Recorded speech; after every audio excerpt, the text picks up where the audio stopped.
ఏంటి బావ నువ్వు చేసిన పని? లేకపోతే కేసు ఒప్పుకోమని ప్రాణాలు కొరికేస్తాను. అయితే మాత్రం ఓ క్లయింట్ తో మాట్లాడే పద్ధత ఇది? చూడు పాపం ఎలా కన్నీళ్లు పెట్టుకుని వెళ్ళిపోతుందో. నన్నేం చేయమంటావే? ఆవిడ కన్నీటికి కరిగి కేసు ఒప్పుకున్నానంటే సున్నంలోకి ఎముక లేకుండా చిత్త కొట్టేస్తారు. బాబా నీ సంగతి నీకు తెలీదు. వాడు కొడితే మాత్రం నువ్వేమైనా గాజులేసుకొని కూర్చున్నావా? నువ్వు మాత్రం చావు కొట్టవు. ఎవరో నేనా? సర్లే భలేవాడివే. నీ బలం నీకు తెలీదు. మరెవరికి తెలుసు? నాకు. ఎస్, నువ్వు కాంప్లాన్ పిల్లాడివి, దారాసింగ్ తమ్ముడివి, కింగ్ కాంగ్ మేనలుడివి, కోడిరామూర్తి శిష్యుడివి, నెల్లూరు కాంతారావుకి నెవ్యవి. బావా నువ్వు నా దృష్టిలో జాకీ చాన్వి, లోకం దృష్టిలో సూపర్ మ్యాన్. బాబు ఇక్కడ బడ్డీ కొట్టి ఎక్కడుంది? అది ఏమో మాకు తెలియదు. సంతోషం. తెలియదు.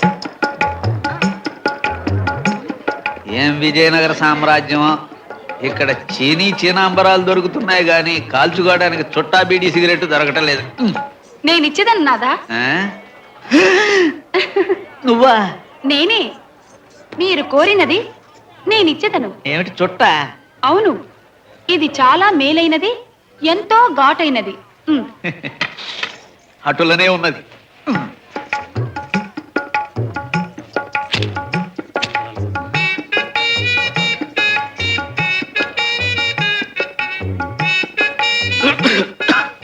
ఇదే బుర్ర తిరుగుతోంది. విజయనగర సామ్రాజ్యంలో చుట్టరికి కూడా ఘాట్ ఎక్కువే. నాదా నాదా నాదా, నా ప్రాణనాదా!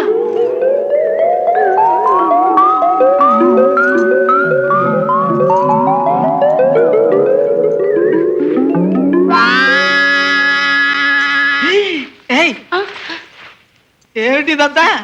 ఏమైంది? నిన్న పాణిగ్రహణమైనది, నేడు శోభనమైనది.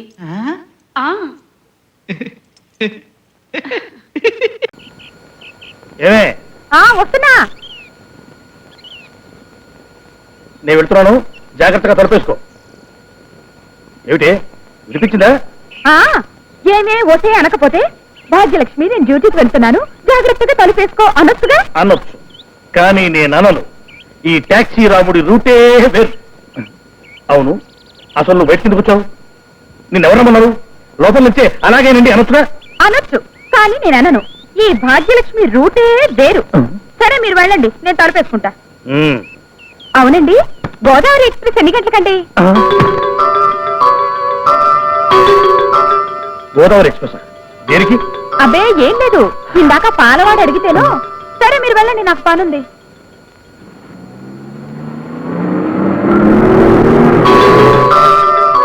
గోదావరికి టైం అడిగిందంటే కొంప తీసి చచ్చ లక్ష్మి అలాంటిది కాదు. ఒకవేళ స్కూల్లో దాన్ని ప్రేమించిన కుర్రాడు గుర్తొచ్చి నువ్వు ఎక్కడే ఉండు, అన్నయ్య మూడు ఎలా ఉందో చూసి నేను లోపలికి తీసుకెళ్తాను. ఓకే?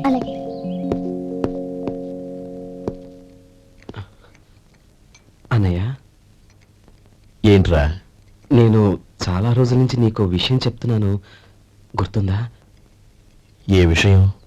అదే అన్నయ్య, నేను ఓ అమ్మాయిని లవ్. ఓహో, లవ్ చేస్తున్నావా? ఆ విషయం నువ్వు నాకెప్పుడు చెప్పావురా? ఊళ్ళో అందరూ అనుకుంటుంటే నేను విన్నాను. సారీ అన్నయ్య, నీకు చాన్నాళ్ళుగా చెప్పాలనుకుంటున్నాను కదా, అందువల్ల చెప్పేశానేమో అనుకున్నాను. ఓహో, ఆ అమ్మాయి వచ్చింది అన్నయ్య, బయట నిలబడి ఉంది. బయట నిలబెట్టడం ఏమిట్రా? లోపలికి తీసుకురా. అలాగే అన్నయ్య. ఏయ్, అన్నయ్య మంచి మూడ్లో ఉన్నాడు, రా. కమ్.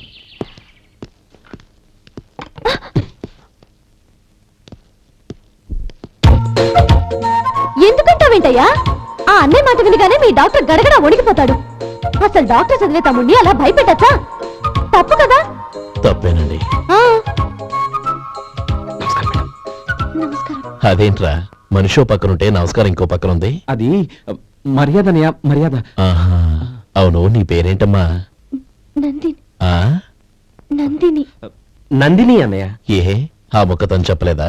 పెద్దలంటే మహాగౌరవం అన్నయ్య, మేమిద్దరు ఇంత క్లోజ్ ఫ్రెండ్స్ కదా, ఆయన నాతో కూడా ఎక్కువ మాట్లాడదు. ఓహో కదా. నాకు మీ డాక్టర్కి పెళ్ళవని అప్పుడు అన్నయ్య సంగతి చెప్తాను. ఏం చేస్తానండి? ఏం చేస్తానా?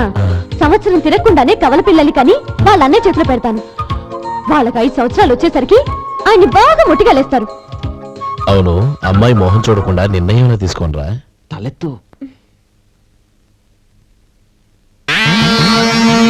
ఏం చెప్తా? అదేనండి, నందిని గారు వచ్చి వెళ్ళారని చెప్తాను. గుడ్, పైకి వస్తాం. ఏంటి అన్నయ్య? అవును,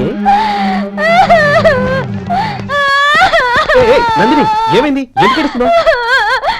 ఈయన మీ అన్నయ్యని తెలియక తెలియక హాస్పిటల్ దగ్గర మర్యాద లేకుండా దురుసుగా మాట్లాడాను.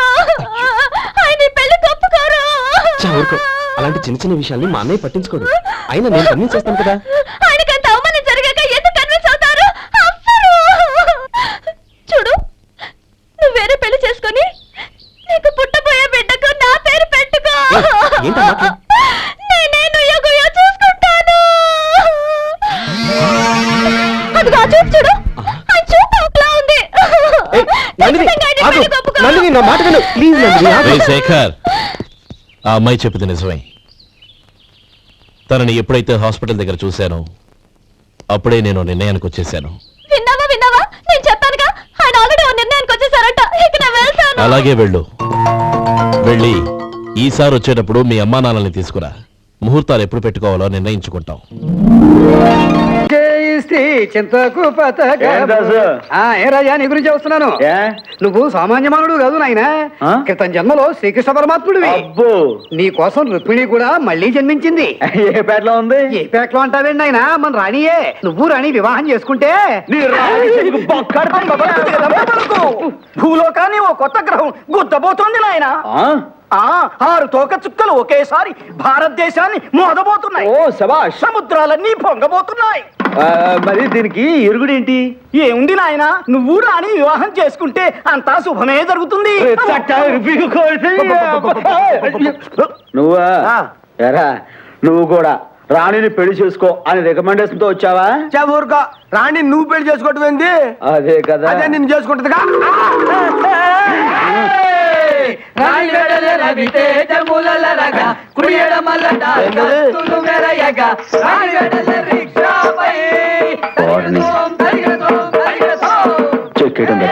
కౌన్ బనేగా కోక్పతి కార్యక్రమానికి విచ్చేసిన మీ అందరికీ స్వాగతం, సుస్వాగతం. ఇప్పుడు నేను మిమ్మల్ని కొన్ని ప్రశ్నలు అడుగుతాను. ఎవరైతే వాటికి కరెక్ట్ గా సమాధానాలు చెబుతారో వాళ్ళకు ఒక కోక్ డబ్బా. Okay? Mister Basavaiah, sorry Ranga, మొదటి ప్రశ్న నీకు. నువ్వు జీవితంలో అతి భద్రంగా దాచుకున్నది ఏది? ఉత్తరం. You mean leave letter? No, love letter. మా నాన్న పక్కింటి బండాంటికి రాసిన ఉత్తరం నా దగ్గర ఉండబట్టే అడిగినప్పుడు అలా డబ్బులు వస్తున్నాయి. అందరికి ఈమెయిల్ అయితే ఆయనకు బీమెయిల్, బ్లాక్ మెయిల్. రేయ్, నిన్ను కెలగడం నాదిరా బుత్తక్కువ. మళ్ళీ ఇంకొకసారి నిన్ను క్వశ్చన్ అడిగితే అమితాబ్ బచ్చన్ మీద ఒట్టు. నువ్వు సైలెంట్ అయిపో. ఏంట్రా? ఓకే, సృష్టిలో తీయనిది ఏది? రాంపేరి మీనాక్షి మిఠాపాన్.